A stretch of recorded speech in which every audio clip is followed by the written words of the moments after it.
Hey there, everyone. I'm Lorne Epstein, and with the Lorne Epstein Show, and we're here for the Unleash conference.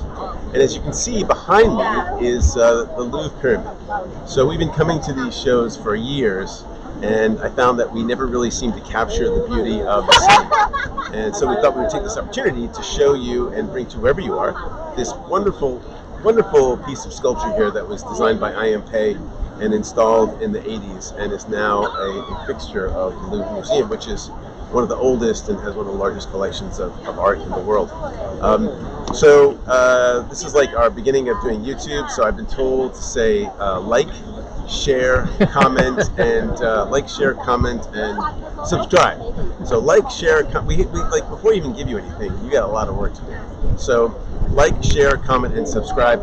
With me today, like right out of China, is one of my favorite thought leaders in technology, HR, kind of everything, I would say, is Peter Hinssen. Nice to be here. Yeah. So Peter was just in China, and he's got a book coming out called The Phoenix, and the Unicorn. It was like he told me, and I was like, I said dragon, but The Phoenix and the Unicorn. And so we're going to talk a little bit about that. But yeah, so welcome. And thank you. So do you know anything about I.M. Pei or this museum you want to share? I've been here since I was a little boy. You know, I mean, the Louvre was, I grew up in Europe, so, you know, it was part of, you had to go to the Louvre and watch the art. And I remember the whole discussion when this was being built, where the Parisians said, oh my God, this is going to clash so much with, you know, the beautiful old architecture. And I think it's fabulous. I think it's absolutely beautiful. And that combination of old and new and rejuvenation, I think, is absolutely beautiful. So I'm a big fan. Nice, awesome. Yeah, I was telling you, I.M. Pei designed the largest presidential memorabilia collection museum at my school, University of Hartford. And that's how I knew about I.M. Pei, and that was in the 80s. Yeah. And I think this is beautiful. I mean, this is just a great place. So we hope that you enjoy the scenery and the conversation some more. So you've just finished the manuscript for your book. Yep. So give us a sense of what is it you're covering? So I've written a couple of books which were very much about technology. Digital is the new normal, and then with the latest book, The Day After Tomorrow, I start to get away a little bit from the technology side, but how do companies actually try and take that in, and how they can try and figure out ways to reinvent themselves. But I was always looking for companies that actually did that. And the last couple of years, we've had so many people talk about the unicorns, you know, those mythical startups that grow without legacy to become billion-dollar companies. And I think many companies or many people have become a little tired of the unicorn stories, because most of them will never be a unicorn. I mean, you can read it and think, wow, isn't Google great? But most companies will never be a unicorn.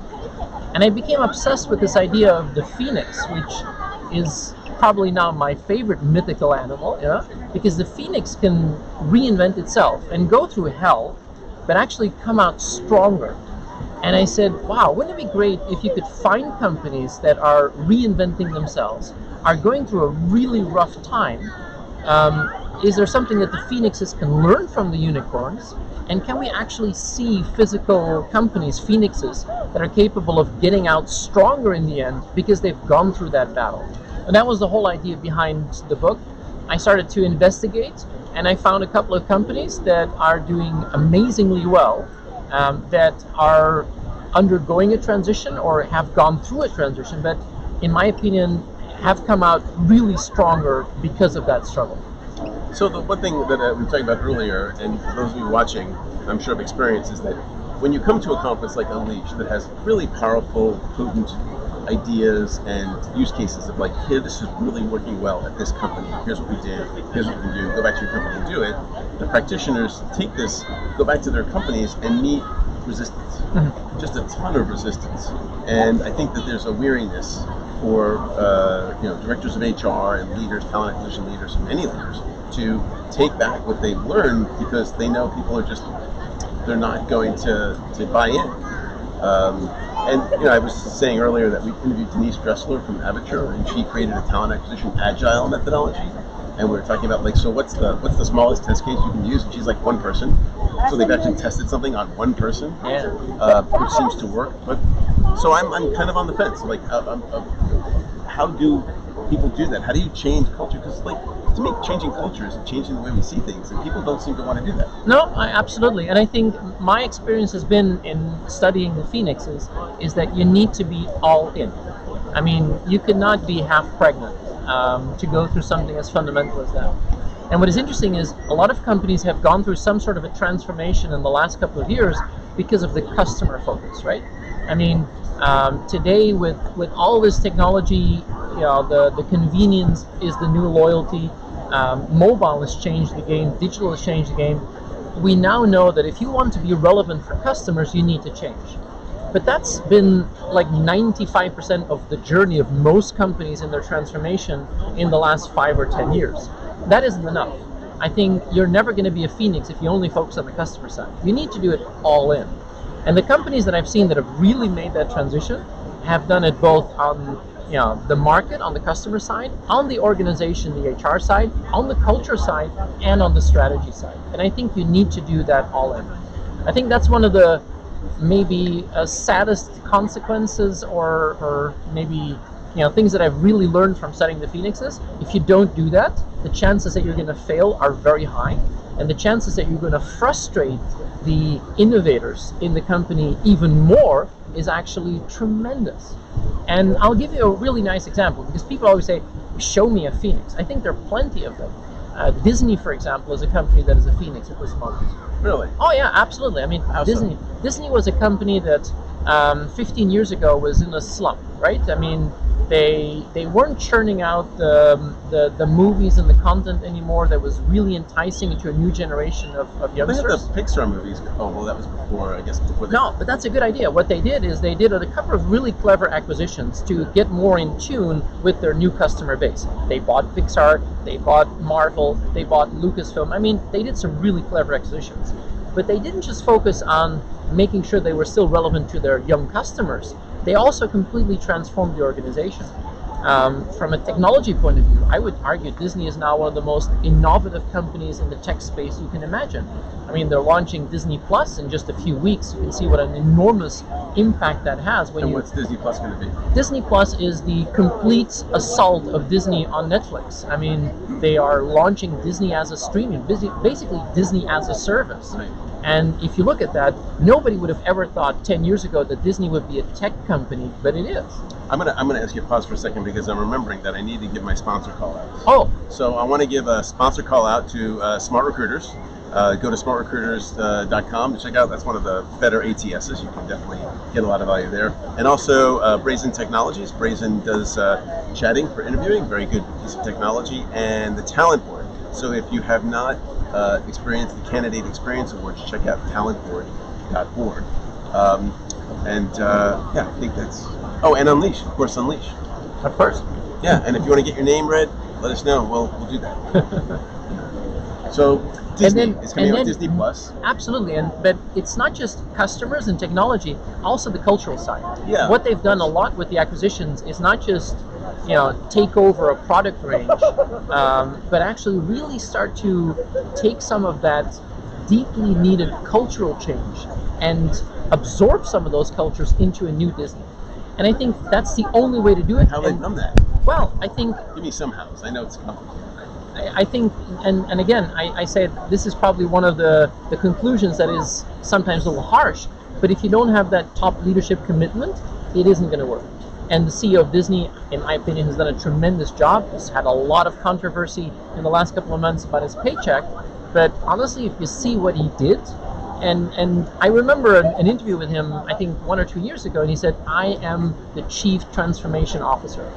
And you have no idea how many companies I've seen that want to be a Phoenix, but if the top leadership is not fully committed to make it happen, forget it. It is never going to work. You might do something on the customer side, but if you don't change the organization and the culture, I think you need a top leadership commitment to make it happen. Yeah, I think that's a really good point, that a lot of companies, I mean, divisions and departments are way down. Down the line, right? So a division can make something really good, or the talent acquisition, they can kind of change things. But if you don't get buy-in, because most operations at a company are team efforts. And if very few things are just like one group. Absolutely, and for that I think you need a couple of ingredients. And let me give you another Phoenix. One of my the ingredients. Oh, you were saying the ingredients. Then let me give you another Phoenix and use the ingredients to show that. Okay. Walmart is one of my favorite Phoenixes of the moment. I mean, it's the largest retailer in the world. 2.3 million employees. Yeah, it's the second largest organization in the world. The largest organization is the Chinese army, but that's not a normal commercial operation. But fascinating to see how this company, in my opinion, has maybe taken a long time to see the fundamental changes in their industry. But we all know who the unicorn is. I mean, that's clearly Amazon, and what they've done in the last 10 years is brought technology and retail together and changed the game. Yeah. But when I had a chance to see what Walmart is doing, it is fascinating. I mean, in my opinion, it is now transforming itself. Say more about that, like some specific examples. Well, I mean, they started to focus, for example, on online groceries, right? I mean, for a long time, the focus of Walmart has been, they've been what they call themselves customer obsessed from day one. I mean, it's lowest price guarantee. What they realized is that was fine in the 20th century. 21st century, it's no longer that matters for their customers. It's time. Because if you're a working mom and you work 2 jobs, saving 15 minutes a day might be more important than saving 3 cents on a packet of cornflakes. And they said, my God, we need to shift, because it's not the old stores anymore and traditional retail. This is a tech game. We need convenience. We need to change that. If you see what Walmart has done, for example, in online groceries, they've invested an enormous amount in technology innovation. At this moment, they're not just competing with Amazon, they're actually beating Amazon in online groceries. Really? Oh, that is absolutely fascinating to see. Is that in specific markets? And it's the markets where they are focusing on the online groceries, just like Amazon is not doing online groceries everywhere. I mean, but it's fascinating to see that, for a long time, because Amazon owns Whole Foods. Yeah, absolutely. They own the groceries. But it's now a full war between what I call the unicorn and the Phoenix. It's the Amazon fighting the Walmart. Interesting. And there's a couple of things that I've picked up. If you want ingredients, one, sense of urgency. I mean, my God, Walmart has been king of the hill in retail for 60, 70 years, right? And all of a sudden, Amazon was growing and growing and growing. And I would say it took them maybe even too long to get that sense of urgency.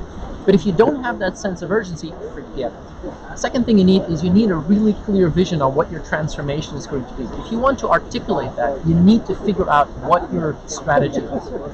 Walmart's very simple. They have 3,000 retail stores. They need to combine online with offline. Then you need to find out how to make sure that you have a long-term plan in this. And what's long-term mean? Well, I mean, because Walmart is still... 5 years, 10 years? If you look at the CEO of Walmart, who...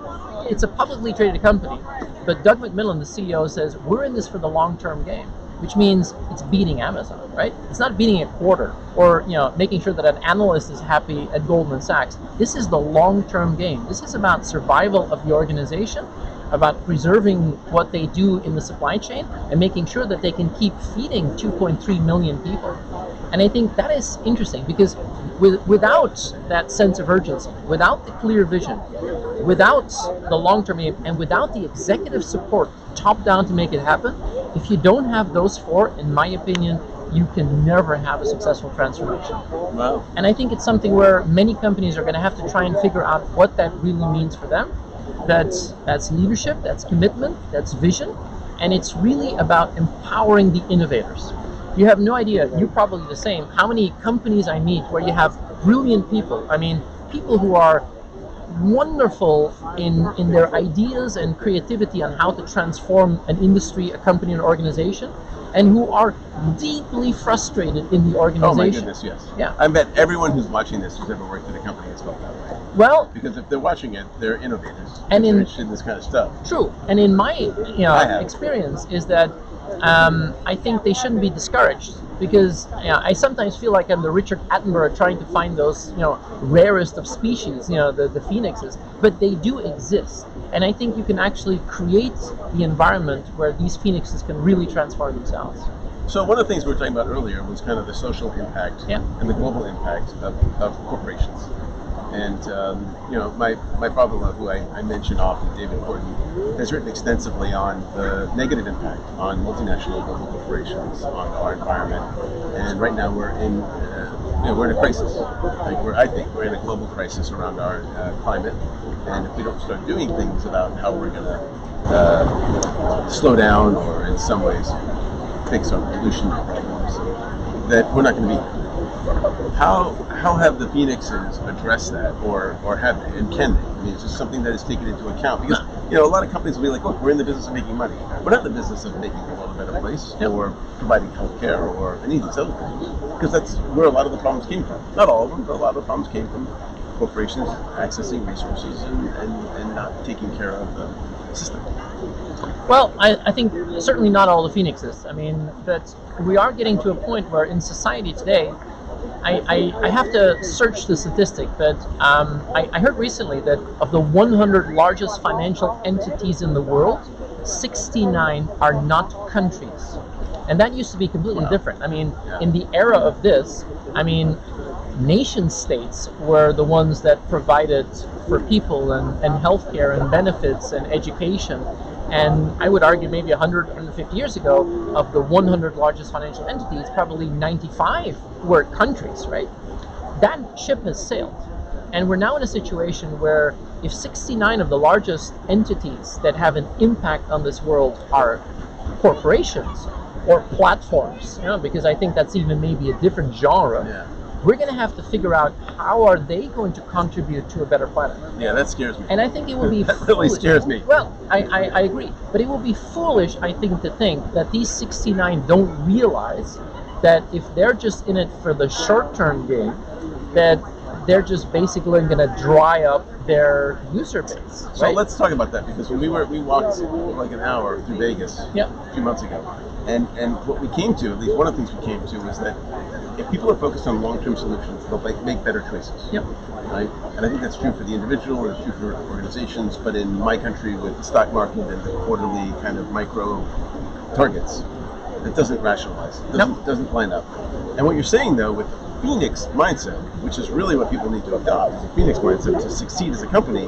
That really, if someone's doing a Phoenix mindset, then they have to make long-term decisions. Yes, absolutely. They have to. Yeah. And I think that will be very interesting, because of the 69, who is capable of really playing the long game? And what does that mean for them? I think if you look at these that's going to be the title of your next book. Well, playing the long game. Yeah, absolutely. And I think it's something where the problem that we have in many Western democracies is that with the elections every 4 years and the whole circus around that, long term seems to be something that we haven't done for a long time. If you look at if you look at Singapore or China, which is completely different, you clearly feel that there's a long-term game being played there. And instead of the, I think, antiquated discussion, what is left and what is right, we should think about short-term and long-term. I think that's a much more interesting game. And the question is, which of the companies, which of the Phoenixes is going to be capable of doing that? There's a very interesting, Michael Porter wrote something very interesting about creating shared value. And I think this is something which might be some mechanism to unlock that. And the fundamental idea is, with size comes impact, with impact comes responsibility. And this, I think, in my opinion, goes way beyond corporate social responsibility. This is much more fundamental. This is about making sure that there is, that there are customers out there who can afford to buy your goods. This is about making sure that there are customers healthy enough to live long enough to buy your goods. That is a long-term cycle effect. And I think it's fascinating that I see some of these companies picking up that narrative, picking up that rhetoric, and actually where many of the nation states are now failing to even have any long-term plan or idea for populations. And that's pretty scary. Let's take it to a very practical thing, education, right? I mean, I honestly believe we're in an absolute skills crisis at the moment. Without a doubt. Without a doubt. The education system in many countries has become the slowest moving part in society. And we see that companies are starting to say, well, we're not going to find it on the market. We're not going to have it from the traditional. We're going to have to do it ourselves. I go back to the Walmart example. Walmart is retraining and reskilling hundreds of thousands of employees using all the latest tools, using online, digital, VR, whatever, And the reason is even frontline people in a Walmart are going to be completely repositioned. Their skill set needs to change. And they haven't learned it at school because that didn't exist 5 or 10 years ago. The new people coming in don't even have those skills because the education system is too slow to learn that. So companies are going to have to start taking that responsibility. Yeah. So and it's pretty scary when you think about it. It is. I mean, it really is. One of the things we were talking about earlier was, and we've talked about on the show, is benefit corporations and co-ops, worker co-ops. So in Spain, or in Europe, we have the largest cooperative in the world, which is Mondragon. It's a $14 billion operation. It's a pretty big operation. And I wonder if you have any thoughts on how can companies kind of buy into those as a way to support their Phoenix? Yeah, because you do need, I mean, like investors, and this is where I always see, like, whenever you have an investor mindset, when people are putting in money and all they want is the highest return, that's when you get those shortcuts. Yeah. And they're not looking at like long term. So how do we get rid of that or sidestep it or some way mitigate the investor situation, because that's what I think puts the pressure on a company just to give money back. Yep, and I think Europe has a lot of cooperative type of companies, whether they be in retail or agriculture or insurance, but I don't think it's the only mechanism. I think the great thing about the idea of cooperatives, you can actually really have a long-term vision, but family-owned businesses have the same, right? Yeah. You have, I think, plenty of mechanisms Walmart is publicly traded. Yeah, but it was a family business. But it's a family business, and I think I'm finding that nuance, that combination, which makes sense. And I think this idea of long-term thinking and how can you build something that is sustainable long-term, that is, in my opinion, fundamental if you want to have that Phoenix mindset. What about small and medium-sized businesses? I mean, businesses with 10, 20, 100 people, 200 people, which is where most people work. Yeah, and I think if I look at the learnings I have from looking at Phoenixes, you can easily apply that to smaller businesses as well. But they're not going to have that global impact or the societal impact. They might do little things which have great value, but you can't expect these smaller ones to really shift the entire ecosystem. When can I get a copy of your book? It's going to be out in January. When can I get a copy? I'll send it as soon as it's available. So I'd love to read it and then talk to you about it. Because Absolutely. I do think, like, for the folks who are watching or listening, this is really a very important subject that we need to talk about, because this, like, you use this word about uncertainty. What was the acronym? VUCA, volatile, uncertainty, complexity, ambiguity. Yeah, like that's what the world feels like right now. It is, and we're in a world where I had not heard that term before. Well, it's more and more unknowns popping up. I mean, my that's God, scary, right? Inherently, unknown it brings up a certain sense of fear. I was in London yesterday. I have no idea how the Brexit's going to play out. I mean, that's a great example of volatile, uncertain, complex, and ambiguous. We have no idea how this is going to play out. Yeah, and there's so much at stake. Absolutely. Yeah, there needs to be a word in there for like so much at stake. Well, so anything else you want to share with the audience? No, I think what is interesting as well is also what is now happening on a geopolitical space. I mean, the tensions now between China and the U.S., and you can clearly see we're getting into almost Cold War territory. Yeah. It's almost like, it's not a trade war, it's a tech war. And honestly, I think there's also a lot that we can learn from what is happening all around the world. I mean, coming just back from China, if you see how digital technology has become so ingrained. Let's talk about China in a second, but we got a little bit of an audience here. I want to ask. Cool. Hey guys, anybody want to ask a question? You can write it down. There's some paper and markers, and I'll ask it. So there's paper and cards and markers. Write down a question, and I'll ask it. Like any question? Yeah. Any question? Sure. Yes. That would be any question. No politics, anything. Food, agriculture. Just write it down. Write it down. So, so you were in China, and you were telling me before, and you said China is the leader in technology in the world. And I was like, wow, really? Just give the folks a little bit of sense, because what you told me blew my mind. Well, I think if you went to Japan in, say, early 2000s, it was the very first time that you would go on a subway and see people glued to their phone, because they were the first nation that had smartphones. And you thought, oh my God, this is crazy, right? Now every subway has that in the world. If I go to China, I get that same feeling again, because they've gone just one step further, like one extra dimension, because the entire ecosystem that is at play there, where you use an application like WeChat, which is not just a communications or a messaging platform like Facebook. I can order any service from that. I can do any payment from that. And you can send me stuff. If we're connected, you can send me I flowers. can give you a taxi ride on my account. It's just fabulous what is absolutely there. And I think if we want to see the future, if we want to see an idea of how technology is going to play out in society, I think China is absolutely the way to look at it. And Shenzhen has become my favorite city in the world at this moment. I mean, I love going to Silicon Valley. I think Silicon Valley is fantastic. But if you want to see the future, I think Shenzhen is the place to be.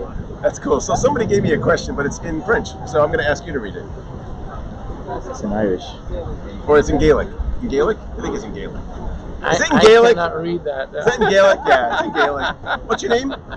Holly. Don't come in the shot, Holly. You're already driving me nuts. Holly sends me this thing. It's in Gaelic. Can you even pronounce it?